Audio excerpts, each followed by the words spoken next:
মুমিনদের ভিতরে এমন কিছু রোগ সৃষ্টি হতে পারে, সে রোগ জ্বর, টাইফয়েড, হার্ট অ্যাটাক, হৃদরোগ, কিডনি পচে যাওয়া, হাবিজাবি ইত্যাদি নয়। মানুষের মাঝে যেন ভ্রান্ত ধারণা গুলি এসে হেদায়েত সম্পূর্ণ মানুষগুলো যেন হেদায়েতের পথ থেকে দূরে সরিয়ে না দেয়, এই পথ থেকে ফিরে আসার জন্য আল্লাহ পাক আরোগ্যতা দান করবেন। জোরে কোন সুবহানাল্লাহ। প্রশংসনীয় তাবারক তাআলা আমাদের সৃষ্টি করেছেন সৃষ্টির শ্রেষ্ঠত্ব দান করে। সেই আলোচনার নিরিখে আজকে আমি আলোচনার প্রয়াস পাবো ইনশাআল্লাহ মহাগ্রন্থ, পবিত্র গ্রন্থ আল কোরআন, মানুষের জীবনের সকল সমস্যার সমাধান। পবিত্র আল কোরআন মানুষের সকল সমস্যার সমাধান আলোচ্য বিষয়। তো মহান আল্লাহ রাব্বুল আলামিন মানুষ তৈরি করেছেন তথা 18,000-এরও বেশি অসংখ্য লক্ষ লক্ষ কোটি কোটি মাখলুকাত আল্লাহ পাক তৈরি করেছেন। এই পৃথিবীতে সমস্ত মাখলুকাতের স্রষ্টা একমাত্র কে? আল্লাহ সুবহানাহু ওয়া তাআলা। একটু কথা বলতে হবে। সেই মহান রব্বুল ইজ্জাত ওয়াল জালাল যিনি আমাদেরকে সৃষ্টির শ্রেষ্ঠত্ব দান করলেন, সেই হিসাবে সমস্ত গাইডলাইন হিসাবে পবিত্র গ্রন্থ, মহাগ্রন্থ আল কোরআন আমাদেরকে দান করলেন। এই আলোচনা, এই বিশেষত্ব আজকে পবিত্র গ্রন্থ আল কোরআনের আলোকে আমাদের জীবন কেমনে গঠিত হবে, কিভাবে আমাদের জীবন পরিচালনা করব, সেই ধারাবাহিকতা আল্লাহ পাক আমাদের এই পবিত্র কোরআনে দিয়েছেন। সর্বপ্রথম পৃথিবীতে যত রাইটার, যত লেখক, যত উপন্যাসিক, যত নাট্যকার, যা ধরনের কিতাবই রচনা করুক না কেন, সব পূর্ণ কিতাব লেখার পর শেষে গিয়ে একটি অনুরোধ জানান যে আমার লিখিত কিতাবে কোনো জায়গায় ভুল হলে আমাদেরকে ধরিয়ে দেবেন, পরবর্তীতে সংশোধন করার চেষ্টা করব। সুবহানাল্লাহ বলেন। আমরা মাখলুকাত বান্দা যতগুলি কিতাব তৈরি করবে, যতগুলি বই লেখে, রাইটাররা লাস্টে সর্বশেষ কথার মধ্যে অনুরোধ জানায় যে আমার কোনো ভুল হয়ে থাকলে আপনারা বলবেন, আমি এটা সংশোধনের চেষ্টা করবো ইনশাআল্লাহ। কিন্তু আমার মহাগ্রন্থ আল কোরআন আল্লাহ সুবহানাহু ওয়া তাআলা এমন একটি কিতাব আমাদের জন্য দান করেছেন, যে কিতাবের শুরুতেই প্রথম কথাটাই হলো, আমি এমন কিতাব তোমাদেরকে দান করেছি যেই কিতাবের মধ্যে কোনো ভুল নাই, সন্দেহ নাই, সন্দেহের কোনো অবকাশও নাই। সুবহানাল্লাহ বললেন না? গ্যারান্টি যুক্ত কিতাব।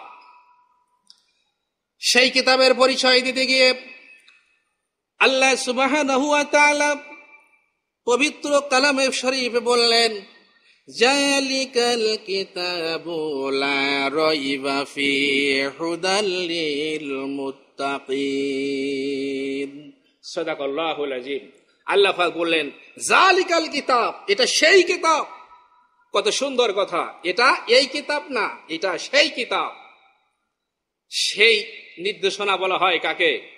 যেটা সর্ববহুল প্রচলিত, বহুল পরিচিত।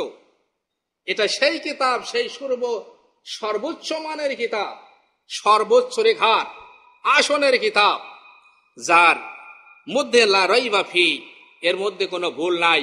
হুদাল লিল মুত্তাকিন, এটি হচ্ছে মুত্তাকিদের জন্য সরল সঠিক পথ প্রদর্শক। সুবহানাল্লাহ বলে শুরুতেই বলে দিলেন, জালিকাল কিতাবু লা রাইবা ফি হুদাল লিল মুত্তাকিন। এটা শুধু সেই কিতাব নয়, এটা সেই গ্রন্থ নয়, বরং এটা হলো এমন কিতাব, এমন একটা বই, এমন একটা গ্রন্থ যেটা মুমিনদের জন্য, বিশ্বাসীদের জন্য হেদায়েতের কাজ করবে আর পথহারা মানুষদেরকে রাস্তা দেখায় দেবে। বলি সুবহানাল্লাহ।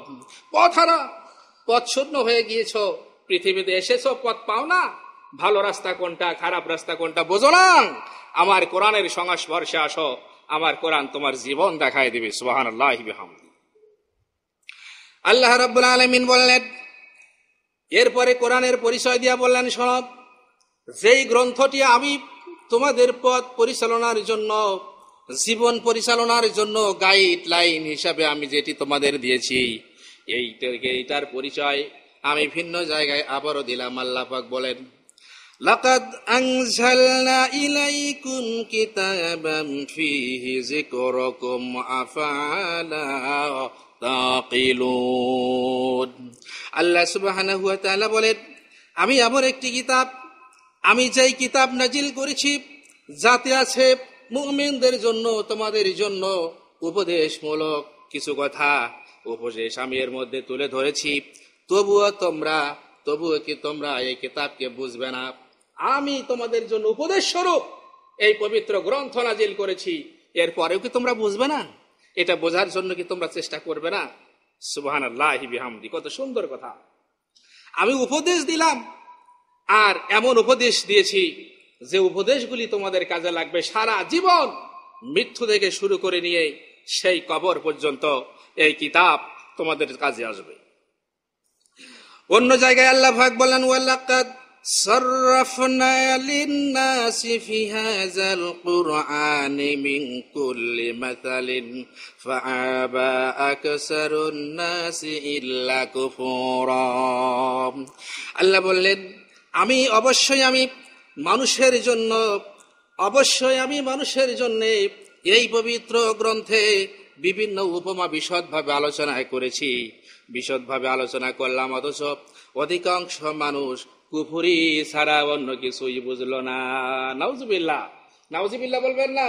আল্লাহ পাক বলছেন যে আমি তোমাদের জন্য উপদেশ স্বরূপ পথ রাস্তা সবকিছু দেখানোর জন্য এই কিতাবটা নাজিল করলাম, অথচ এই কিতাব ছেড়ে তারা এমন কিছু মানুষ আছে যারা কুফরি ছাড়া আর কিছু বুঝলো না। আফসোসের কথা, গাইডলাইন আসার পরেও, রাস্তা দেখানোর পরেও যেই ব্যক্তিরা সেই পথে না চলে ভিন্ন পথে চলল, তাদের প্রতি আল্লাহ পাকের এই ক্ষোভ।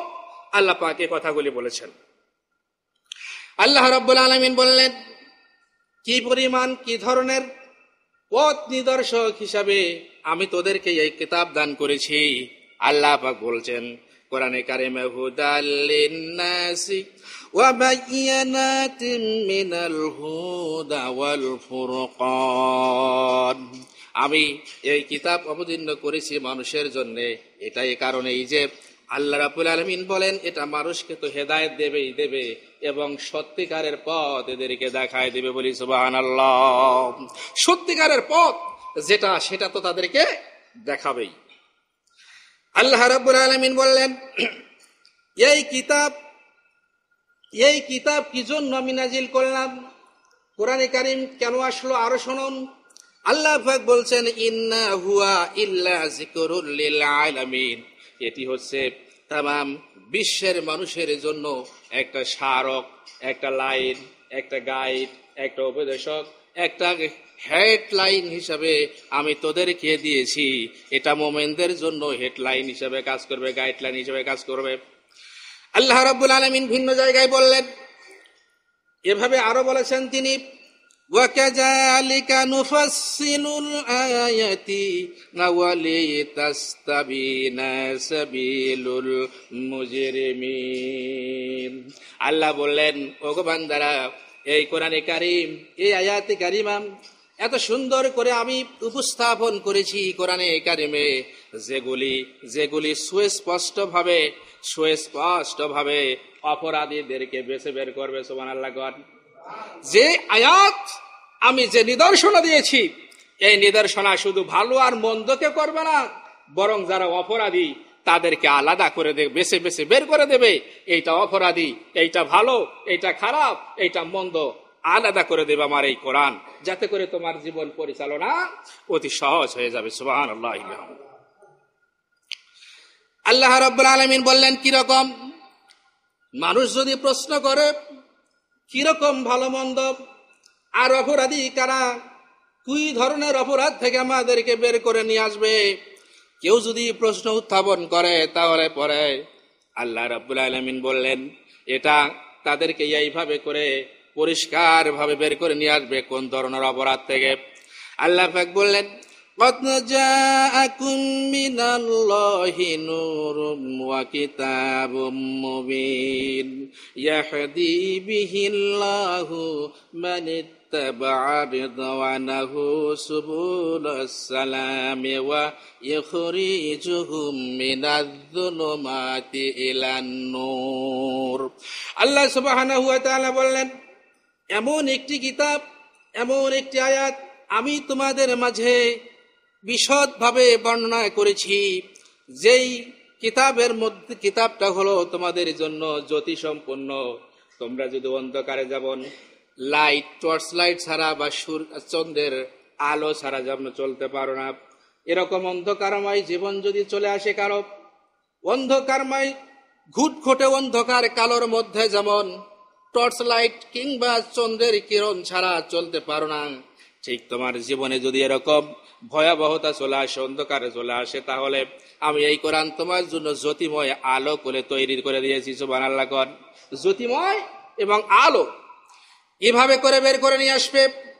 মিনাজ্জুলুমাতি ইলান নূর, যত প্রকার অন্ধকার হোক না কেন সমস্ত অন্ধকার থেকে তোমারে টেনে এসে বের করে নিয়ে আসবে। সুবহানাল্লাহ বললেন না? কি অন্ধকার?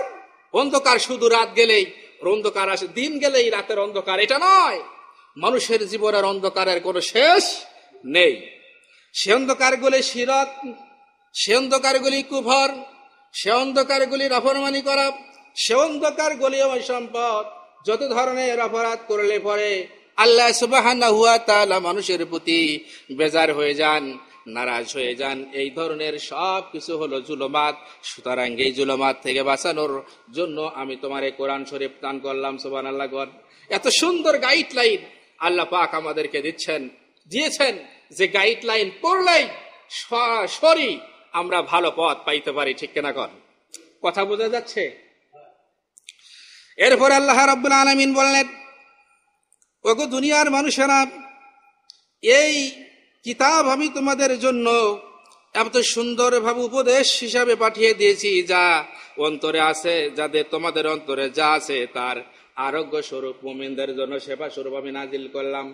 মুমিনদের ভিতরে এমন কিছু রোগ সৃষ্টি হতে পারে, সে রোগ জ্বর, টাইফয়েড, হার্ট অ্যাটাক, হৃদরোগ, কিডনি পচে যাওয়া, হাবিজাবি ইত্যাদি নয়।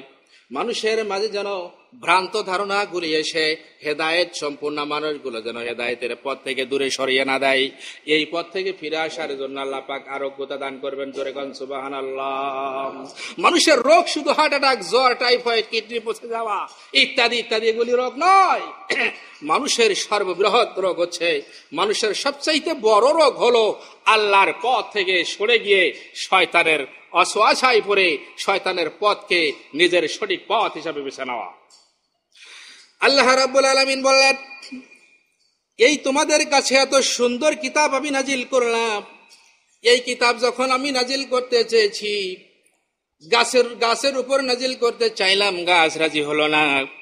এরপরে পাহাড়ের উপর নাজিল করতে চাইলাম, পাহাড় রাজি হলো না।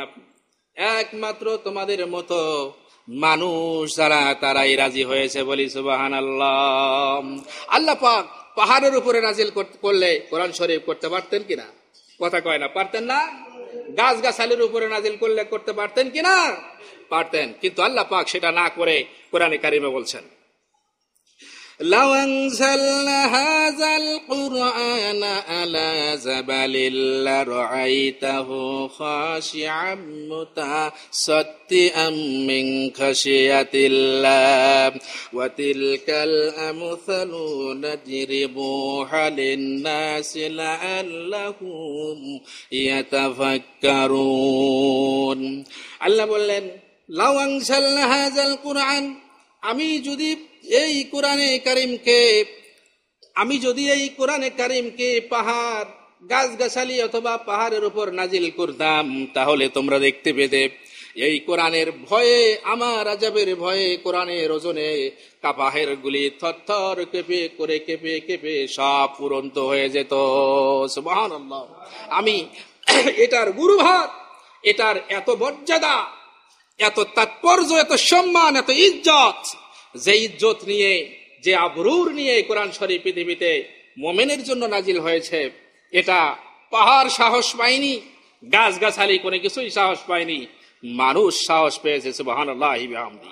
তার থেকে মনে হয় সর্বশক্তিময় মানুষ এই পৃথিবীতে যারা আছে তাদের সেনার ভিতরে কোরআনকে হেফাজত করার ক্ষমতা কে দিয়েছেন? আল্লাহ সুবহানাহু ওয়া তাআলা। রব্বুল আলামিন বলেন, এই কোরআনে কারীম কেন আমি নাজিল করেছি?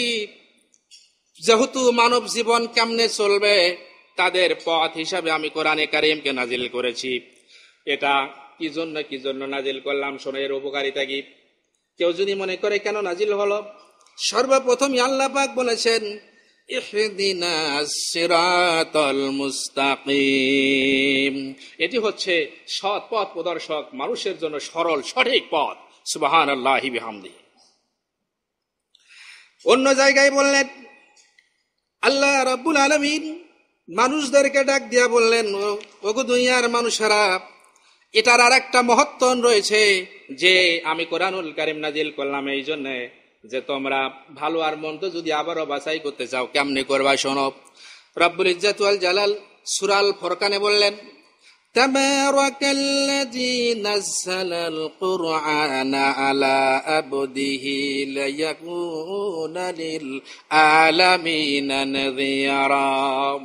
আল্লাহ বললেন, ও দুনিয়ার মানুষেরা, তোমরা এই ফুরকান নাজিল করেছি আমি আমার বান্দার প্রতি, ফুরকান নাজিল করলাম যাতে যে বিশ্ব জগতের জন্য সতর্ককারী হতে পারে। সুবহানাল্লাহ, সুবহানাল্লাহ। সতর্ককারী কি? একজন মানুষ লেনদেন তার কেমন হবে, বৈবাহিক অবস্থা কেমন হবে, বিজনেস কেমন হবে, তার চালচলন কেমন হবে, সব কিছু নির্ধারণ করে দিয়েছে মহাগ্রন্থ আল কোরআন। এই কোরআনে এমন কোন কিছু নাই মানুষের জীবনে প্রয়োজন, মানুষের জীবনে যা প্রয়োজন সব কিছু কোরআনে কারিমে আল্লাহ রাব্বুল আলামিন সন্নিবেশিত করে দিয়েছেন। কেউ যদি বলে কি ধরনের সমস্যার সমাধান আমরা পাবো, রব্বুল ইজ্জত ওয়াল জালাল বললেন, ওয়ানাজ্জালনা আলাইকাল কিতাবা তিবয়ানাল লিকুল্লি শাইইন। আল্লাহ বললেন মানুষের জীবনের থেকে শুরু থেকে শেষ পর্যন্ত সামাজিক জীবন, রাষ্ট্রীয় জীবন, অর্থনৈতিক জীবন, ইসলামী জীবন, যত আর্থিক জীবন, যত কিছু সোশ্যালিজম থেকে ক্যাপিটালিজম, সোশ্যালিজম, যত প্রকার জম আছে, যত প্রকার রাষ্ট্রনীতির আইনগুলি আছে, এগুলি পরিচালনার জন্য যা দরকার আমি খুঁটে খুঁটে মানুষের জন্য কোরআনে কারিমে দিয়ে দিয়েছি। সুবহানাল্লাহ, সুবহানাল্লাহ। অসুস্থ হয়ে যাক যদি কেউ পড়ে, কেউ যদি গুরুতর অসুস্থ হয়ে যায় তাহলে পরে সেই অসুস্থতার কয়েকটা কারণও হতে পারে, তবে আল্লাহ বলছেন সমস্ত অসুস্থতা থেকে আল্লাহ রাব্বুল আলামিন এটা একটা সেবা স্বরূপ মানুষের জন্য নাজিল করে দিয়েছেন। কোরআনে কারিমে আল্লাহ পাক বললেন, ওয়ানুনাজ্জিলু মিনাল কুরআনি মা হুয়া শিফাউন ওয়া রাহমাতুন লিল মুমিনিন। এটি হচ্ছে কোরআনে কারিম হচ্ছে মুমিনদের জন্য এক প্রকার রহমত, আর এক প্রকার হলো শেফা। কি ধরনের রহমত? কোরআনে কারিম সম্পর্কে আল্লাহ রাসূল বলেন, আল্লাহর নবী হাদিস শরীফে বলেন, যেই ঘরের মধ্যে কোরআন তেলাওয়াত হয় না সেটি হচ্ছে সাপ বিচ্ছুর ঘর। আল্লাহর নবী বলেছেন যে ঘরে কোরআন তেলাওয়াত হয় ওই ঘরের ভিতরে আল্লাহর রহমত নাজিল হয়। আল্লাহর নবী ভিন্ন জায়গায় বললেন, যদি কোনো বান্দা কোরআনে কারিমের একটি হরফ তেলাওয়াত করতে পারে তাহলে পরে তার জন্য 10টা নেকি দেওয়া হয়। সুবহানাল্লাহ বললেন না? কয়টা নেকি দেওয়া হয়? 10টা নেকি দেওয়া হয়। আমি ইতিপূর্বে হয়তো কোনো না কোনো জুমায় বলেছিলাম নেকি আর সওয়াবের মধ্যে পার্থক্য আছে না নাই? কথা বলেন, আছে না নাই? আছে। 10টি সওয়াব সমান সমান একটা নেকি হয়, তার একটা করে নেকি যদি আল্লাহ পাক দান করেছেন। কিতাবে এসেছে শুধু তাই নয়, যেই সন্তান মেহনত করে কষ্ট করে পবিত্র গ্রন্থ আল কোরআন তেলাওয়াত করলো, আল্লাহ রাব্বুল আলামিন ওই সন্তানের জন্য প্রতি হরফে তো দেবেনি, তার পিতার জন্য 10 এবং মায়ের জন্য 10, সর্বমোট একটা হরফ তেলাওয়াত করলে পরে ওই বান্দার জন্য আল্লাহর পক্ষ থেকে 30টা নেকি বরাদ্দ হয়ে যায়। বাবা এবং মা দুজনই কষ্ট করে সন্তানকে লালন পালন করার কারণে আল্লাহ পাক তার বাবা এবং মায়ের জন্য গেরেসমার হিসেবে সাথে সাথে দিয়ে দেন। সুবহানাল্লাহ। আল্লাহ রাব্বুল আলামিনের হাবিব ভিন্ন জায়গায় বলছেন, যেই ঘরের মধ্যে কোরআনুল কারীম তেলাওয়াত হয় না সেটা হচ্ছে কবর তুল্য। কবর আর ওই ঘরের মধ্যে কোনো প্রকার পার্থক্য থাকতে পারে না। যে ঘরে কোরআন তেলাওয়াত হয় না সেটি কিসের তুল্য? কবরের তুল্য। কবরে কি থাকে? সাপ থাকে, বিচ্ছু থাকে, বিভিন্ন প্রকার বিষাক্ত ধরনের পোকামাকড় থাকে। সুতরাং যেই ঘরে কোরআন তেলাওয়াত হয় না ওই রকম সাপ বিচ্ছু, তার মানে হচ্ছে ওই জায়গায় দিনদার মানুষ থাকার কথা নয়।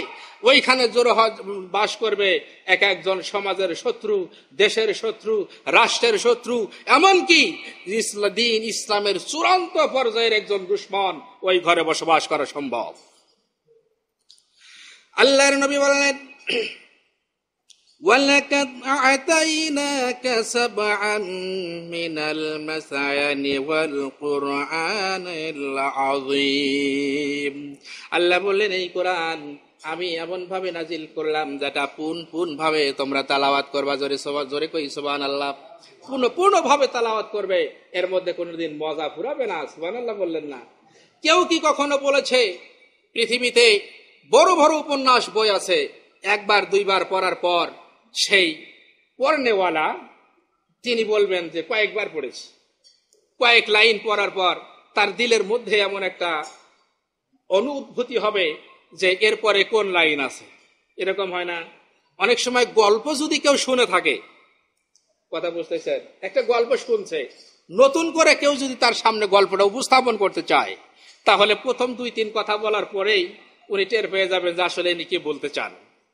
তা কোরআন অন্য গ্রন্থগুলি মানুষ যদি পড়ে থাকে, পাঠ করে থাকে, তাহলে সে চিন্তা করবে এই পরের লাইনে এই ঘটনাটা মনে পড়ে যাবে। কিন্তু আল কোরআন এমন একটি আশ্চর্য ধরনের কিতাব, যেই কিতাব যখন তেলাওয়াত করা হবে তখনই নতুনত্বের পরিচয় দান করবে। বলি সুবহানাল্লাহ।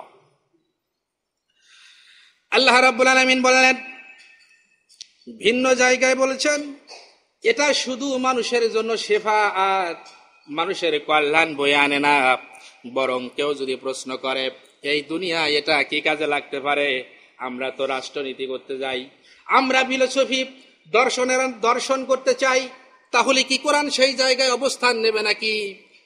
দর্শন জগতে, বিজ্ঞানের প্রযুক্তির জগতে কি এই কোরআন কোনো কাজে আসবে নাকি? আল্লাহ রাব্বুল আলামিন বললেন, সূরা ইয়াসিনের 1 এবং 2 নম্বর আয়াতে দিয়া সাক্ষ্য প্রদান করলেন। আল্লাহ বলেন, ইয়াসিন ওয়াল কুরআনিল হাকিম। এটা হলো এমন একটি গ্রন্থ, এমন একটি কিতাব যা পুরাটাই বিজ্ঞানে ভরা। সুবহানাল্লাহি বিহামদি। এটি হচ্ছে পুরাটাই কিসে ভরা? বিজ্ঞানে ভরা। এই পৃথিবীতে যত উন্নত দেশ আছে, সমস্ত উন্নত দেশের উন্নয়নশীল আবিষ্কারগুলি যা আমাদের চোখে পড়ে, এই যে এক সময় আমরা স্পিকারে কথা বলতে দেখি নাই, আজ সামনে স্পিকার কথা বলতেছে। ভিডিও মিডিয়ার ভাইরা তার মিডিয়ার মধ্য দিয়ে, ক্যামেরার মধ্য দিয়ে বক্তব্য রেকর্ড করে সারা বিশ্বকে ক্ষণিকের মধ্যে ছড়িয়ে দিচ্ছে। এটা এক সময় ছিল না। সব কিছু যত লেটেস্ট আবিষ্কার আসবে পৃথিবীতে, যত নতুনত্ব পৃথিবীতে আসবে, তত বিজ্ঞানীরা পবিত্র কোরআনুল কারিমের উপর মাথা ঠুকিয়ে বসে থাকবে তার থেকে আরো কিছু নতুনত্ব পাওয়ার জন্য। সুবহানাল্লাহ বললেন না? বিজ্ঞান যত অগ্রসর হবে কোরআনের মান মর্যাদা আরো তত সামনের দিকে অগ্রসর হতে থাকবে। আল্লাহ রাব্বুল আলামিন বললেন, কোরআনে কারিমে সুন্দরভাবে ঘোষণা করেছেন, এই দুনিয়ায় চলতে গেলে বিভিন্ন সমস্যার সম্মুখীন মানুষেরা হতে পারে, কিন্তু এমন সমস্যার সমাধান করার জন্য পবিত্র কোরআনুল কারীম সবসময় প্রস্তুত। যে সমস্যার সমাধান আপনি চান, যে সমস্যার পড়েন না কেন, যখন যেভাবে চান, আল্লাহ রাব্বুল আলামিন আপনার সমাধান করে দিয়েছেন পূর্বেই। আজকে নয়, কালকে নয়, বিগত প্রায় 1500 বছর আগে পবিত্র কোরআনুল কারীম মানুষের জীবনের সমস্যা সমাধানের সংস্কৃতি দিয়ে দিয়েছেন। সুবহানাল্লাহ। বছর প্রায় এতদিন আগে আপনার জীবনে কি সমস্যা হবে তার সমাধান পবিত্র কালামুল্লাহ আল্লাহ পাক দিয়ে দিয়েছেন। আল্লাহ রাব্বুল আলামিন কোরআনে কারিমে জগৎ সমূহের প্রতিপালক হিসেবে যা কিছু নাজিল করেছেন সমস্ত কিছু পবিত্র কোরআনে কারিমে উঠায় দিলেন।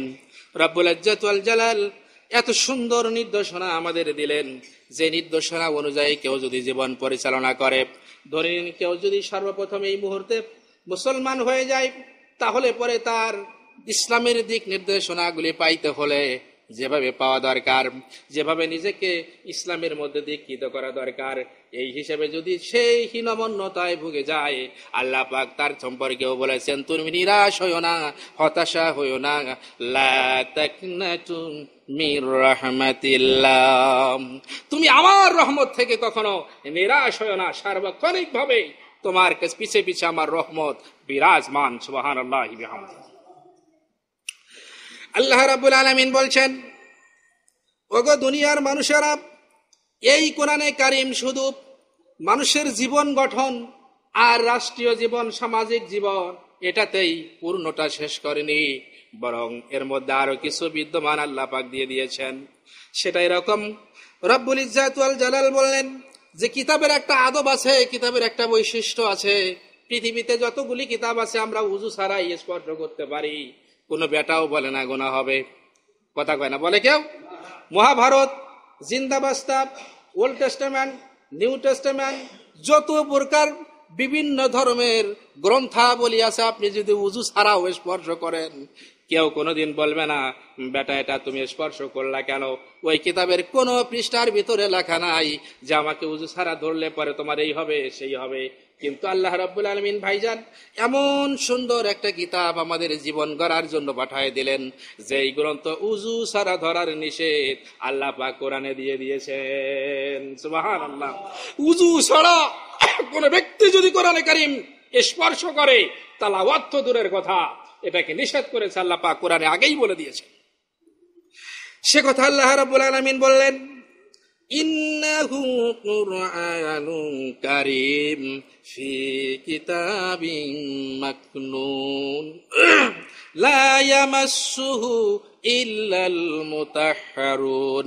আল্লাহ বললেন ইন্নাহু কুরআনুন কারীম, এটা হলো এমন একটি কিতাব, এমন একটা গ্রন্থ, এমন একটা কিতাব, এমন একটি গ্রন্থ, যেই গ্রন্থকে তোমরা বিনা উযুতে, বিনা পবিত্রতায়, নিজে যদি অপবিত্র থাকো তাহলে এটা সুরক্ষিত কিতাব, এটাকে স্পর্শ করতে এসো না। সুবহানাল্লাহি বিহামদিহি। এটা পবিত্র ছাড়া, এটাকে তাহারাত অর্জন ছাড়া এটাকে স্পর্শ করতে এসো না, আল্লাহ পাক সুন্দর করে কোরআনে দিয়ে দিয়েছে। এরপরে আল্লাহর নবী বলেন, সুন্দর করে ভাষায় বলেছেন, রব্বুল ইজ্জত ওয়াল জালালের হাবিব মুহাম্মদুর রাসূলুল্লাহ সাল্লাল্লাহু আলাইহি ওয়াসাল্লাম বলেন, হাদিস শরীফে এসেছে, ইন্না হাযাল কুরআন হাবলুল্লাহি ওয়া হুয়া নূরুন মুবিন ওয়া শিফাউ ওয়া নাফিহুল আখদা লিমা তামসিকা বিহি ওয়া নাজআতু লিমান নাবাহু। আল্লাহ রাসূল বলছেন, নিশ্চয়ই এই কোরআনুল কারীম আল্লাহর রজ্জু, উজ্জ্বল নক্ষত্র, জ্যোতিময় মানুষের জন্য একটি মহাগ্রন্থ আল কোরআন। সুবহানাল্লাহ বলবেন না? আল্লাহ রাসূল বলছেন এটা একটি জ্যোতিময় কিতাব, এটি একটি আলোক বর্তিকা, এত সুন্দর কিতাব, যে কিতাবের আলো ইচ্ছা করলেই কখনো নির্বাপিত করতে পারবা না। সারা দুনিয়ার মানুষ সকল প্রযুক্তি একত্র করে, প্রযুক্তিগুলি একত্র করার পর সারা দুনিয়ার সব আলো নিবানো সম্ভব কিনা? কথা বলানো সম্ভব না? একত্র হয়ে প্রযুক্তি ব্যবহার করে যত আলো আছে সব নিবানো সম্ভব। কিন্তু মহাগ্রন্থ আল কোরআন আল্লাহ পাক এমন একটা জ্যোতি দিয়েছেন, সারা দুনিয়া কেন এরকম কয়েকশো হাজার কোটি কোটি দুনিয়ার মানুষ একত্র হয়েও এই আলো নিবানোর কোনো ক্ষমতা নেই। আল্লাহ রাব্বুল আলামিন বললেন, সুন্দর করে কোরআনে কারিমে বলছেন, কুল ইয়া আইয়ুহান নাসু ক্বাদ জাআকুমুল হাক্কু মির রাব্বিকুম। আল্লাহ বললেন, তোমার প্রতিপালকের পক্ষ থেকে এমন একটা গ্রন্থ তোমাদের কাছে এসেছে, সত্যরূপের মধ্যে মিথ্যা কোনো কিছুই নাই। মিথ্যা বলবা, কোনো সাহস নাই মিথ্যা বলার। কারণ এমন একটি গ্রন্থ আল্লাহ সুবহানাহু ওয়া তাআলা নাজিল করেছেন, তার রসুলকে এতটা ভালোবাসতেন যে রসুলের বিন্দুমাত্র ইচ্ছাকৃত কোনো কথা কোরআনে কারিমে লিপিবদ্ধ হয়নি। আল্লাহ রাব্বুল আলামিন বলেন, এই কিতাবে আমি যা বলেছি আমার রসুল তাই তোমাদের কাছে নিয়ে এসেছেন বলেছেন, এর মধ্যে তার ইচ্ছাকৃত কোনো কথা ঢুকায়ও নাই, বাছাই করে ফেলেও দেয় নাই। আল্লাহ পাক বললেন, আমার নবী যদি নিজের ইচ্ছায় এই কোরআনে কারিমে একটা কথা ও নিজের ইচ্ছায় চালাই দিতেন, তাহলে আমি তার ডান হাতকে চেপে ধরতাম, কণ্ঠলালি কেটে ফেলে দিতাম। আল্লাহ রাব্বুল আলামিন ভিন্ন জায়গায় বলেন, মা ইয়ানতিকু আনিল হাওয়া ইন হুয়া ইল্লা ওয়াহিয়ুন ইউহা। আমি আমার নবীকে যা বলতে বলেছি তাই তিনি বলেছেন। আর কোরআনে কারীম যা বলা হয়েছে সবকিছু কার কথা? কথা কয় না, কার কথা? আল্লাহ সুবহানাহু ওয়া তাআলার কথা। সব কিছু নির্দেশনা দেওয়ার পর আল্লাহ সুবহানাহু ওয়া তাআলা এই দ্বীনের সম্পর্কে বললেন যে ইসলাম হচ্ছে একমাত্র ধর্ম। কার কাছে? জোরে বলেন, কার কাছে? আল্লাহ তাআলার কাছে। পৃথিবীতে হাজারো লক্ষ লক্ষ কোটি কোটি ধর্মাবলম্বী মানুষ থাকতে পারে, কিন্তু কোন ধর্ম কি আল্লাহর কাছে গ্রহণযোগ্য হবে না। কারণ কোরআনে কারিমে আল্লাহ পাক তার নির্দিষ্ট ধর্ম সম্পর্কে সুস্পষ্টভাবে বয়ান দিয়েছেন। আল্লাহ পাক বলেছেন, ইন্নাদ দীনা ইনদাল্লাহিল ইসলাম। দিন, ধর্ম বলতে যদি কোনো কিছু বুঝায় তাহলে আল্লাহর কাছে একটি ধর্ম, সেটা কি? ইসলাম। ইসলামের ভিতরে যা আছে এটাই তোমরা মানবে, এটাই তোমাদের গাইডলাইন।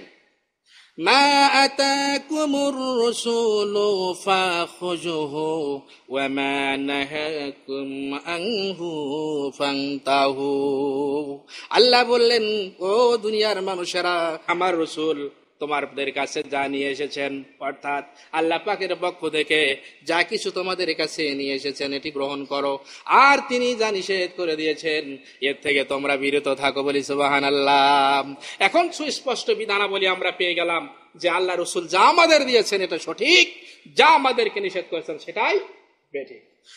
আল্লাহ রাব্বুল আলামিন বললেন, সকল বিষয়গুলি একদিনে জীবন বিধান বেলা শেষ করার মতো সম্ভব নয়। মানুষের জীবন সম্পর্কে আল্লাহ পাক কোরআনে যা বলেছেন একদিনে বলে কোনো কিছুই করা সম্ভব নয়। কিছু দিক নির্দেশনা আমি দিলাম। আল্লাহ রাব্বুল আলামিন বললেন, ওগো দুনিয়ার মানুষেরা, ওগো হাবিব, আমি আপনার মধ্য দিয়া এই কোরআনে কারীম যা নাজিল করেছি এই ব্যাপারে আর একটা নির্দেশনা আমি তোমাদের দিলাম। জীবন পরিচালনা করতে গিয়া, বিভিন্ন সমস্যার সমাধান করতে গিয়া তোমরা বিভাগে পড়তে পারো। আল্লাহ রাব্বুল আলামিন বলেন, কোরআনে কারীমে সর্বশেষ কথাটি আমি বলে যাই। রব্বুল ইজ্জাত ওয়াল জালাল বলেছেন, ও দুনিয়ার মানুষেরা, কোরআনে কারীমে যত নীতিমালা তোমাদের জীবন প্রণয়নের জন্য দিলাম সবগুলির মধ্যে একটি কথা হচ্ছে নবীজির উপরে দিয়া তিনি বললেন, ও নবী, সেই সময় বাবলা গাছের নিচে দাঁড়িয়ে যেই দিন নবীজি ভাষণ দিয়েছিলেন, হাজার হাজার লক্ষ লক্ষ জনতার সামনে তিনি যখন উপরের দিকে তাকায়, যখন বললেন, আল্লাহ, আমি তোমার দ্বীনকে পরিপূর্ণ করেছি, এখন তোমার সব কিছু দায়িত্ব আমি অর্পণ করেছি। আল্লাহ পাকের পক্ষ থেকে নাজিল হলো, আল ইয়াউমা আকমালতু লাকুম দীনাকুম ওয়া আতমামতু আলাইকুম রাদিতু লাকুমুল ইসলাম দীনা। আল্লাহর পক্ষ থেকে আয়াত নাজিল হয়ে গেল যে হে নবী, ও মানুষেরা, তোমাদের প্রতি আবার দ্বীনের যা বিধান আছে সব কিছু আমি পরিপূর্ণ করে দিয়েছি। একে শুরু করে বিসমিল্লাহর বা অক্ষর থেকে শুরু করে সূরা নাসের সিন পর্যন্ত মানুষের জীবনে যা দরকার আমি একটাও বাদ দেই নাই, সব দিয়ে দিয়েছি, বাস পরিপূর্ণ করে দিয়েছি, আর মধ্যে কোনো ঝামেলা নাই। এখন বান্দাগণ, তোমাদের দায়িত্ব হলো, রাসূলুল্লাহ বিদায় ভাষণে বলে গেলেন, আল্লাহ রাব্বুল আলামিনের হাবিব বললেন, ও আমার জনতা, ও আমার জাতি, তোমাদেরকে বলে যাই, তোমাদের ভিতরে আমি দুইটা জিনিস আমার জীবনে থেকে রেখে গেলাম। একটি হচ্ছে কিতাবুল্লাহ, আর একটা হলো সুন্নাতুর রাসূল, আয় হাদিস। আমি এই দুইটি গ্রন্থ তোমাদের জন্য রেখে গেলাম, যতদিন ধরে রাখবা তোমরা কোনোদিন আল্লাহর কসম করে বলি হেদায়েত শূন্য হবে না। যতদিন পর্যন্ত এর সহচর্যে থাকবা ততদিন আল্লাহর পথে থাকতে পারবা। বলি সুবহানাল্লাহ। সেই কথাই, একই কথাই আল্লাহ রাব্বুল আলামিন কোরআনে কারীমে সূরাতুল ইমরানে বলেছেন। আল্লাহ বলেন ওয়াতাসিমু বিহাবলিল্লাহি জামিআন ওয়া লা তাফাররাকু। আল্লাহ বললেন, ও দুনিয়ার মানুষেরা, মুমিনেরা, তোমরা আল্লাহর রজ্জুকে শক্ত করে ধরে রাখো, এর মধ্যে মত পার্থক্যের সৃষ্টি করো না। সুবহানাল্লাহ বলবেন না? যা আইন আছে সব আইনের মধ্যে আমি এগুলি বিধান দিয়ে দিলাম। সব বিধানের মধ্যে একটাই মূল কথা, যদি তোমরা কোরআন আর হাদিসকে শক্ত করে ধরে রাখো, এর থেকে যদি বিব্রত না হও, আল্লাহর কসম করে বলি, জীবন কখনো বিপরীত দিকে যাইতে পারে না। কোরআন আর হাদিসের আলোকেই জীবন চলবে ইনশাআল্লাহ। আল্লাহ পাক আমাদের সকলকেই এই সামান্য আলোচনা জীবনে বাস্তবায়ন করার তৌফিক দান করুন, বলি আল্লাহুম্মা আমিন। সুন্নাত বাকি আছে কারো?